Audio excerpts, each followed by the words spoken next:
नमस्ते। मैं ज्योति नाइक। अक्सर परिवार में देखा जाता है कि बेटियां अपनी माँ को देखती हैं, जैसे जैसे बड़ी होती जाती हैं अपनी माँ की तकलीफ़ों को या उनके रहने के बोलने के ढंग को देखती हैं, तो अक्सर उन्हें ऐसा लगता है कि माँ क्यों इतनी खामोश रहती है, क्यों हर चीज़ पे हंसकर आगे बढ़ जाती है, कभी किसी चीज़ के लिए ना क्यों नहीं कहती, या कभी खुद के लिए क्यों नहीं बोलती, अपनी पसंद नापसंद क्यों भूल जाती है।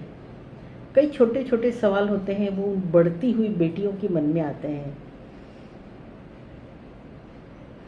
बचपन और युवा के बीच का ये जो वक्त होता है, बेटियों की सोच रहती कि शायद माँ का जीवन दर्द भरा है, माँ को ऐसा नहीं करना चाहिए।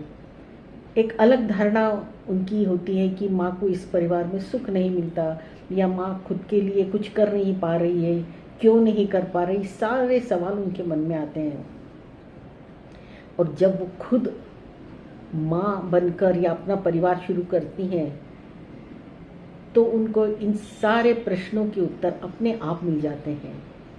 लेकिन तब तक वो इन सवालों को लेकर अपनी माँ से झगड़ती रहती है। माँ तुम ऐसा क्यों करती हो, माँ तुम ऐसा क्यों नहीं करती। तो इसी के ऊपर मेरी छोटी सी रचना है, और उसका शीर्षक है माँ की परछाई।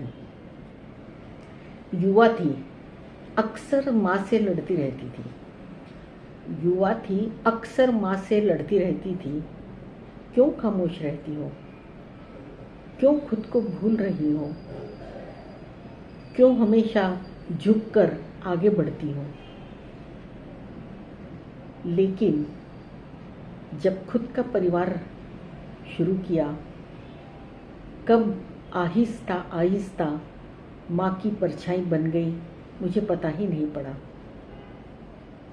दूसरों को देते देते खुद के लिए लेना ही भूल गई। परिवार की फिक्र में खुद की फिक्र करना ही भूल गई। दूसरों का दर्द तकलीफ़ें दूर करते करते अपने दर्द को या अपने दर्द के एहसास को ही भूल गई। नींद भी माँ के साए में मेरे साथ आई।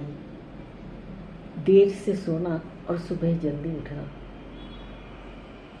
धीरे धीरे वो सब जिनके लिए माँ से मैं झगड़ती थी, वक्त बेवक्त उनके सामने खड़ी होकर प्रश्न करती थी, आज वो सब एहसास, उन सब प्रश्नों के उत्तर अपने आप मेरे अंदर आ गए। मैं माँ की तस्वीर के सामने जाकर खड़ी हुई, तो लगा माँ हंसकर पूछ रही है, बन गई ना मेरी परछाई। तो सच है कि युवा उम्र में कई बार हम बातों का या किसी के बोलने का, रहने के ढंग का गलत अर्थ निकालते हैं। शायद समझ कम होती है इसीलिए। लेकिन जब हम उस उम्र में पहुंचते हैं, तब हमें एहसास होता है कि वो जो कुछ भी उस वक्त कर रहे थे, वो परिवार के लिए, परिवार के सदस्यों के लिए ज़रूरी था।